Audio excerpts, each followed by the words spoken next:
Thank you, Sam, and good afternoon, everyone. I know we've all been so inundated with everything from Dodd-Frank.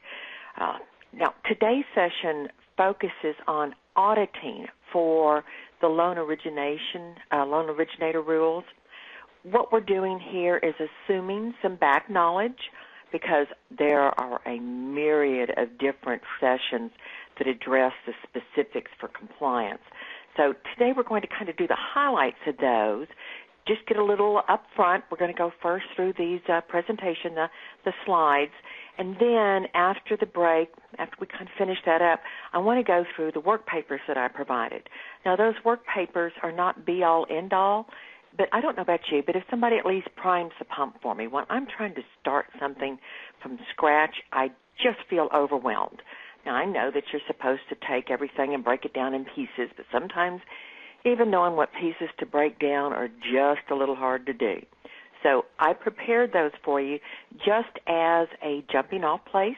You have them both hopefully in PDF, and if they didn't present them that way or provide them, I know that they will, in a Word document so that you can actually alter them to meet your own needs. So we're going to go over a little generic, and then we'll get specific as to how to apply this if you're doing an audit, or, as I like to do before I got into the auditing side, as a banker, I always like to know what the auditor was going to look for, because that helped me to know what to document and how to explain something if it ended up that what they were asking wasn't the way I was doing it. I had at least a framework before they came in. And that's our purpose here, not just for auditors, but for those of you out there who are trying to understand the loan originator compensation rules or prohibitions. How does this fit into Reg Z? In poor Reg Z, it used to be fairly straightforward. It told us how to calculate the APR based on the interest rate, how to advertise it. That was really about it. Well, it's gotten more personalities than civil. So diving in, on the first slide there, our agenda is we are going to address briefly who is covered, who is a loan originator. You know, I just love it when they get these things so confusing. We have a mortgage loan originator under SAFE Act, and now Reg Z has its own loan originator.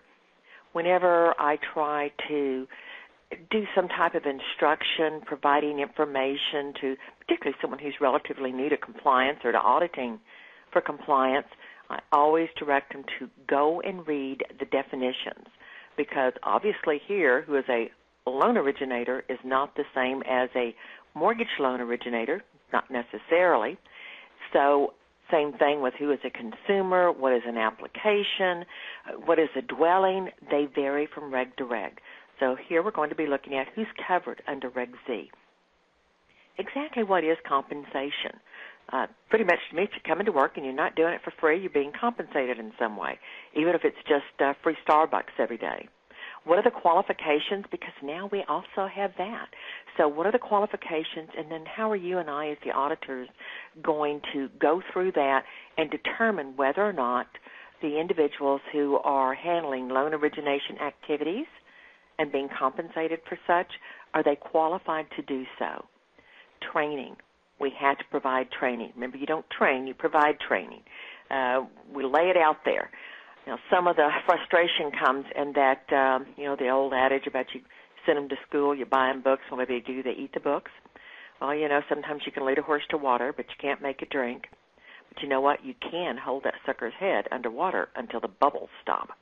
So sometimes that's the only way you can get them to pay attention to your training. We'll look at identification. This is where, if we have a SAFE Act, NMLS identification number, the organization has a number, the individual usually has a number.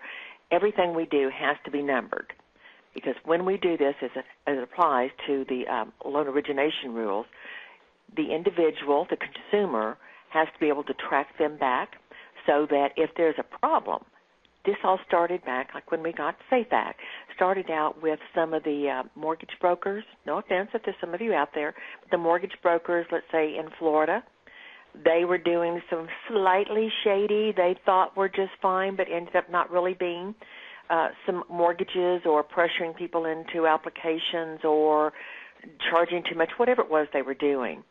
So if they got run out of the state in Florida, because at the time we only had state level, then they could move on over to Georgia, and then they could go to Mississippi, and then they'd show up in Texas. And so now this is all national, so we can track those individuals, their activities, and we know how we can actually cease their activities. You're also going to be looking at the policies and procedures for everything that we have to do. We need to have policies and procedures. Sometimes they're required to be in writing. If they're not required to be in writing, I still encourage everyone to do them in writing because oral history can get us in a lot of trouble. I equate that to the old game of rumors. I don't know if any of you remember doing that, but you'd sit in a big circle and you'd whisper in one person's ear. So if I whispered in Sam Ott's ear that I think Antonio Banderas is hot, then by the time it got around those 20 people and back to me, it might have been that Ed Asner was burned at the stake. So how did we get from one to the other? It's because each person might have either added a little bit or left a little bit off so it doesn't resemble written policies and procedures. And auditors, this is where you and I are really going to be looking at the adequacy of these policies and procedures. That's not always easy for us to do, but really what helps me, they might have the world's best policies and procedures as far as they're written. Are they really following them? And the proof is in the pudding. What's actually being done? Are they in compliance with this particular regulation and this section? So let's dive on in. Let's talk about this. Who is a loan originator? And you know, when I first got into banking, now some of you just hold on to your seats. I got into banking in 1969. No giggling. Probably 3/4 of you hadn't been born then. I don't want to know if your parents hadn't been born. That just makes it all the worse. But back then, and even up until fairly recently, I was very proud to be a banker. My grandparents were proud of me. You know, it was a big deal. Oh, Patricia, she made it into banking. Yeah, that's a pretty good deal. Now it's, really? That's what you do? Well, at least I keep my clothes on. So, trust me, I'm a banker. That's kind of the way they're looking at us these days. But who is covered? And I give you more of the citations in the audit work papers than I do on these handouts. So know that those, you can go exactly to the reg, see exactly where it's at. You know where these definitions come from. None of this is made up from me. It's all made up from Congress. So you have individual loan originators that are included in this definition, as well as loan originator organizations.